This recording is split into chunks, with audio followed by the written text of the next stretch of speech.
sebenarnya Idul Fitri ini kan kita boleh karena kesibukan mengejar dunia, kita nyari nafkah buat anak ya. Di hari raya Idul Fitri ini sebenarnya sangat lazim dan biasa kalau kita ngajak anak liburan pulang kampung kemanapun, sah-sah saja ya. Mau keluar kota liburan, kita ini kan apa yang jadi masalah ya, beliau ini eh, kepala daerah ya. Kepala daerah ini kan kita terikat oleh aturan ya. Dan ini risiko ya. Kalau sampai ditegur sama atasannya ya wajar ya. Karena kan ada aturan main, kita harus ikutin rule of the game, di mana kita harus melapor ya. Karena kepala negara ini, kepala daerah ini dibutuhkan karena di bawahnya ini ya, dan ini nggak pernah hari libur. Kalau karena instruksi ini apalagi dibutuhkan di tanda tangan dan sebagainya gitu. Kalau nggak, ini kan sebenarnya cuma masalah sepele, masalah miskomunikasi aja. Nah, tapi kalau orang ini kan, orang kita kan netizen senangnya nyari sedetail mungkin. Netizen kita ini lebih jago dari intelijen manapun, Amerika pun kalah. Sampai masa lalu terakhir yang kecil ini jadi boom. Kenapa? Karena ini, tapi terakhir udah minta maaf ya. Ya Allah aja maaf, apalagi masalah administrasi ini bisa musyawarah. Kan di Al-Quran kan jelas wasyawirhum bil amri, musyawarah ya, apalagi dia tinggal laporan selesai ya. Dan ini sebenarnya kalau dari kacamata pandang agama nggak ada salahnya dia ngajak liburan. Kita kan sebagai pejabat negara, kita sebagai seorang ayah diharapkan kita menghabiskan waktu buat anak, kita nyari rezeki buat anak. Tapi ternyata sebagai pejabat publik, yang kita berikan ke anak cuma sisa waktu, sisa tenaga, sisa. Apa salah di hari Idul Fitri kita benar-benar luangkan anak, untuk keluarga. Kalau perlu handphone aja kita abaikan gitu. Oke, iya Ustaz. Tapi ini kan dia menjabat bukan untuk yang pertama kali gitu kan. Nah, harusnya kan aturan itu sudah diketahui sejak lama. Iya, kita sebagai manusia kita berbaik sangka aja. Oh, dia kan pernah menjabat dulu sebagai, walaupun nggak sebagai kepala daerah atau apa, kita berprasangka baik aja, husnuzon. Mungkin karena terlalu bergembira nuansa hari raya, mungkin ya. Tapi kalau menurut atasannya gubernur juga harus koordinasi ke menteri. Kalau ini kayak gini pembelajaran, dan ini kan juga bukan kesalahan fatal, cuman miskomunikasi dan ada kesalahan administrasi aja. Jadi jangan terlalu dibesar-besarkan, apalagi masih suasana lebaran gini, dan konon udah saling komunikasi kok, dan yang kepala daerah ini juga udah minta maaf pada gubernur dan udah clear lah. Nah, prosesnya itu kan juga salah satunya adalah harus izin kepada gubernur ya, tetapi dari pengakuan Kang Deddy sendiri pun izin itu tidak ada, bahkan melalui pesan WhatsApp pun tidak ada respon. Nah, berarti seperti apa? Oh, seperti itu tanggapannya. Kita berbaik sangka lagi ya, maksudnya kan ini kan kita liburnya panjang loh, 15 hari, ini rekor libur hari raya. Jadi mungkin nggak ada koordinasi karena mungkin udah nggak aktif kalau di libur bersama. Juga hal-hal kecil jangan dibikin terlalu lebay lah, jangan terlalu alay lah. Maksudnya kalau memang bisa diselesaikan, nggak usah hal-hal kecil bikin rame netizen gitu. Hal-hal begini bikin rame karena beban masyarakatnya itu udah sangat besar. Oke lah, di satu sisi mendidik bagaimana seorang gubernur memberikan contoh bahwa SOP ini harus diikuti kemanapun.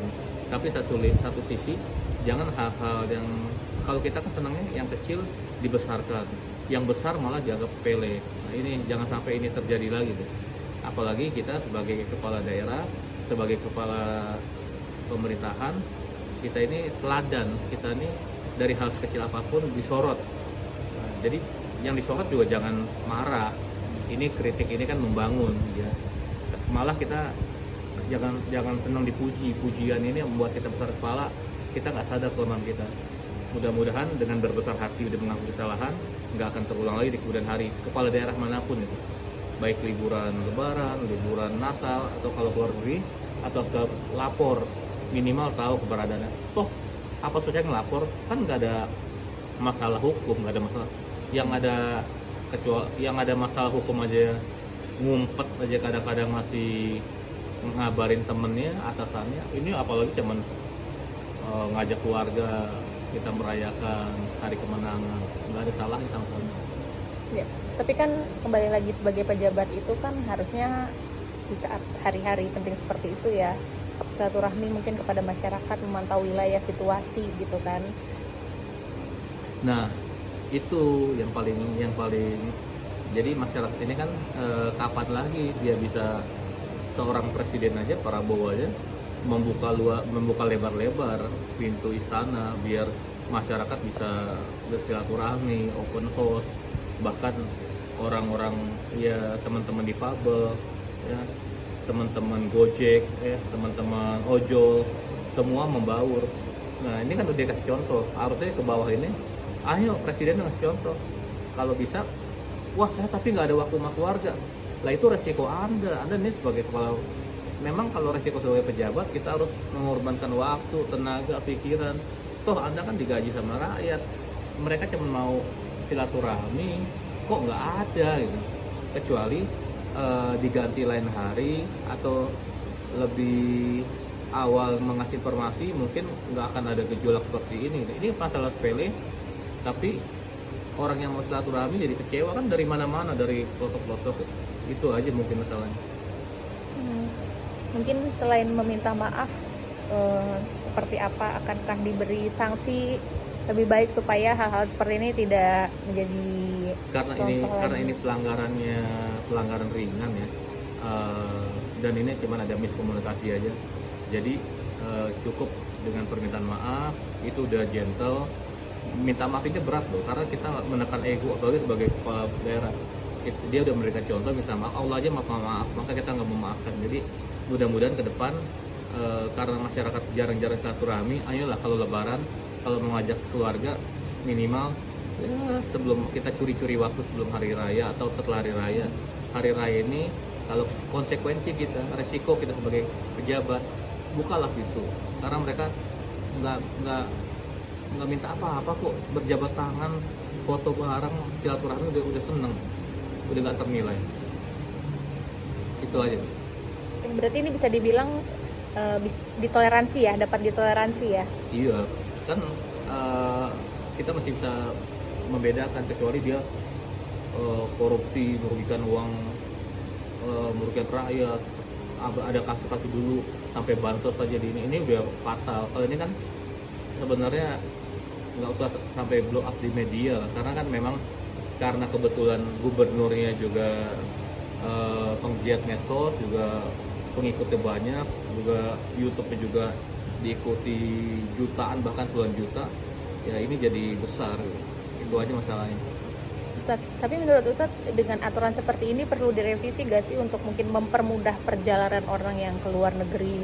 Ya Oh kan? iya, konsep Quran jelas, konsep agama jelas, yasyiru wala tu'asyiru, mudahkan urusan orang, jangan kita bikin sulit. Apalagi urusan kepala negara, kepala pemerintahan, ini harusnya jangan sampai dampaknya ke masyarakat gitu. Nah, dan satu pesan saya, kalau jadi kepala daerah, kita harus seperti Umar bin Khattab, Umar bin Abdul Aziz. Jadi kita menyampingkan dulu urusan keluarga. Prioritas kita ini dapat amanah berat dari jutaan rakyat. Ini dulu prioritaskan. Keluarga nomor 2. Dan keluarga juga resiko sebagai istri, sebagai anak pejabat harus legowo. Ayatnya itu punya masyarakat. Jadi jangan kita rong-rong, ayo liburan, ayo kita keluar, jangan begitu. Ya.